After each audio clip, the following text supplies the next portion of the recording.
Hello दोस्तों, welcome है आपका स्पेशल नॉलेज पी में। दोस्तों, कई बार आपने देखा होगा कि हमारे जीवन में कई सारी परेशानियां आती हैं। हम बार बार बीमार पड़ते हैं और डॉक्टर को भी दिखाते हैं, अच्छे से अच्छे डॉक्टर को दिखाते हैं, लेकिन कोई इलाज नहीं हो पाता है।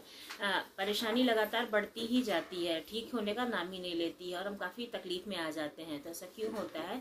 ऐसे कुछ ग्रह हैं जो आपसे रूठ जाते हैं, जिनका आपकी कुंडली में नीच स्तर में आ जाते हैं, जिसकी वजह से आपको ये परेशानी का सामना करना पड़ता है। लेकिन हम चिंताओं से ग्रस्त हो जाते हैं। हमारे मन में कई तरह के प्रश्न उठते हैं कि आखिर हम इतना पूजा पाठ करते हैं, इतना इलाज भी करा रहे हैं, फिर हमारी बीमारी क्यों नहीं ठीक हो रही है। हम अंदर से बिल्कुल टूट से जाते हैं, बहुत सी तकलीफ महसूस होने लगती है अंदर से, और काफी सारे प्रश्न भी उठते हैं दिमाग में कि ऐसा क्यों हो रहा है। तो आज हम इसी के बारे में बात करेंगे कि किन ग्रहों के रूठने की वजह से ये सारी दिक्कतें आती हैं। पहला है सूर्य।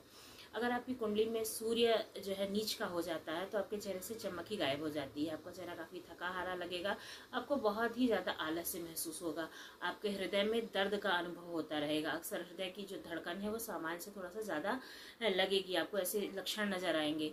तो अगर जीवन में आपको ऐसे लक्षण नजर आते हैं, आपको छोटी छोटी बातों पे बड़ी परेशानी हो रही है, आपका दिल तेज से धड़कने लगता है, तो समझिए कि आप में सूर्य ग्रह की कमी है और आपको उसको प्रसन्न करने की आवश्यकता है। दूसरा है चंद्र ग्रह। चंद्र ग्रह के खराब होने से मन दुखी और निराश हो जाता है और बातों बातों पे आपको रोना महसूस होने लगता है। मानसिक रूप से अक्सर हमें बेचैनी महसूस होती है, अंधेरे से काफी भय लगता है। पूर्णिमा और अमावस्या को मानसिक तनाव जो रहता है वो थोड़ा सा ज्यादा बढ़ जाता है। जो कार्य आप करते हैं उसमें आपका मन नहीं लगता है या फिर पर्याप्त मेहनत करने के बाद आपको सफलता नहीं प्राप्त होती है। तो ऐसे में आपका जो ग्रह है वो चंद्र ग्रह है वो नीच का हो जाता है और आपका जो सर्दी जुकाम का चक्कर है वो भी आपका पीछा नहीं छोड़ता है। बार बार सर्दी होना, खत्म ना होना, इस तरह की परेशानियां आपको सताने लगती हैं। तो ऐसे में आपकी कुंडली में चंद्र जो है वो अशुभ होता है, मतलब वो नीच ग्रह में होता है, तो आपको चंद्र का उपाय करना चाहिए।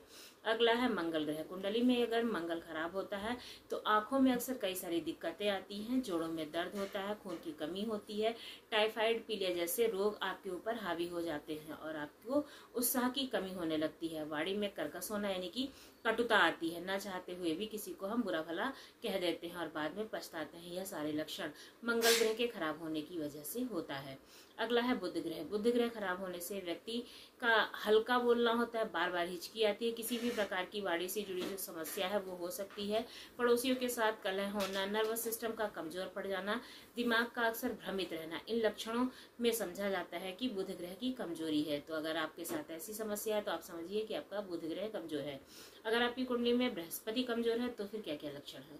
बृहस्पति ग्रह अर्थात गुरु के खराब होने पर बेवजह अपयश मिलता है, यानी कि आप अच्छे काम करेंगे फिर भी आपको दोष लगता ही रहेगा, आपके सर पर हमेशा दोष बढ़ा जाएगा, आपको स्वाद अच्छा नहीं लगेगा, धन की चोरी होगी और आप किसी भी काम को करेंगे तो आपको असफलता ही लगेगी, बुरे बुरे सपने आएंगे और मंगलिक कार्यों में विघ्न उत्पन्न होगा, आवेश ऊर्जा की कमी होगी। यह सब बृहस्पति के कमजोर होने की वजह से होता है।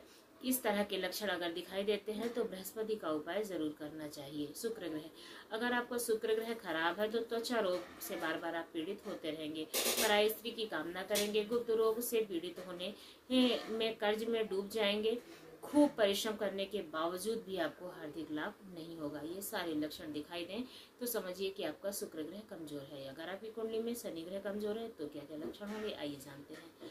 कुंडली में अगर शनि ग्रह दोष होता है तो रोजगार या फिर आय में हानि होने लगती है, समाज में मान सम्मान की हानि होती है, अचानक किसी बड़ी बीमारी की चपेट में आप आ जाते हैं तथा लंबे समय तक ठीक नहीं होने की संभावना बढ़ जाती है।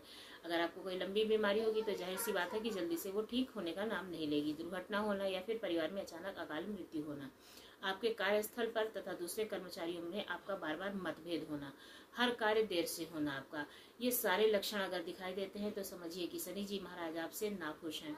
तो आप उनके उपाय कर सकते हैं। उनको खुश करने के लिए सबसे ग्रह जो क्रूर ग्रह होता है वो शनि ग्रह ही माना जाता है। अगर समय पर उपाय नहीं किया जाएगा तो आपको बड़ी ही क्षति झेलनी पड़ सकती है। अगला है राहु।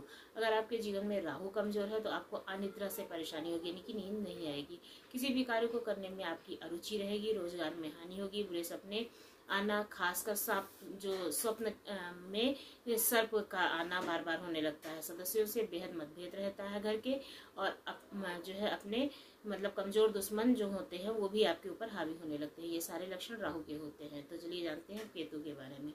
व्यवसाय में अचानक बहुत भारी नुकसान होना, कर्ज में डूबते जाना, लड़ाई झगड़े में हमेशा परेशान रहना, आग के कारण हार्दिक क्षति होना और दुकान में आग लगना, घर में आग लगना, भाइयों से तथा माता पिता से बार बार मतभेद होने रहना, यानी कि बार बार झगड़े होते रहना, ये सारे लक्षण होते हैं केतु के। सभी लक्षण केतु के अशुभ होने के संकेत देते हैं। इस तरह के लक्षण अगर आपको दिखाई देते हैं तो आपको समझना चाहिए कि आपकी कुंडली में केतु का दोष है और आप उसके उपाय को कर सकते हैं। तो आप अपने आप ही इस बात को पहचान सकते हैं कि आपके जीवन में किस ग्रह का गलत प्रभाव पड़ रहा है, किसका ग्रह नक्षत्र आपके ऊपर हावी हो रहा है जिसकी वजह से आप इतना परेशान हैं। तो आप उसके उपाय को कर सकते हैं। उम्मीद करती हूँ आपको हमारी ये जानकारी अच्छी लगी होगी। अगर अच्छी लगी है तो हमारे चैनल को लाइक करें, शेयर करें और सब्सक्राइब करना बिल्कुल ना भूलें। दोस्तों के साथ साथ खुद को भी तो बने रहना है ना वीडियो पे। धन्यवाद।